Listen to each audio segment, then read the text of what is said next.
அருண், என்னப்பா? சாயந்தரம் வரும்போது சீதாப்பழம் கிடைச்சா வாங்கிட்டு வரையாடா, சாப்பிடும் போல இருக்குடா. சரிப்பா. டெய்லியும் கேக்குறாரு, வாங்கிட்டு தான் வாயேன்பா. சரி வா. டெய்லி இட்லி தானா? இடியாப்பம் பணியாரன்னு வேற ஏதாவது செய்யக்கூடாதா? அதெல்லாம் செய்ய எங்க நேரம் இருக்கு? எப்ப பார்த்தாலும் அது வேணும் இது வேணும்னு கேட்டுட்டு. சீதாப்பழம் வாங்கினியாடா? சரிப்பா, மறந்துட்டேன். என்னங்க, உங்க அப்பா இன்னைக்கு சாப்பாடு வேணான்ட்டாரு. கோவமா இருக்காரா? ரொம்ப. விடு, நாளைக்கு கன்வின்ஸ் பண்ணிக்கலாம். எப்படியாவது கன்வின்ஸ் பண்ணிடணும், சரியா? சரி. லஞ்ச் நான் பிரியாணி ரொம்ப விரும்பி சாப்பிடுவாரு. மீன் குழம்பு நல்லா காரமா வச்சு கொடுத்தா வெளுத்து கட்டுவாரு. குழம்பு சரியில்லைன்னா தட்டை தூக்கி வீசிடுவாரு. மீன் குழம்பு உங்க அம்மா விட நான் நல்லா வைப்பேன். அப்புறம் தயிர் சாதம், மோர் மிளகா, ஸ்வீட்னா ஜாங்கிரி, சக்கரை பொங்கல்,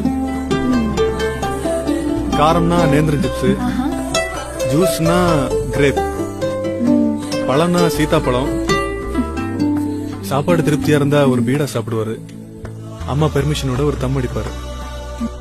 இதெல்லாம் நீங்க போய் மார்க்கெட்ல வாங்கிட்டு வந்துருங்க, மத்ததெல்லாம் நான் ப்ரிப்பேர் பண்ணிடுறேன், சரியா?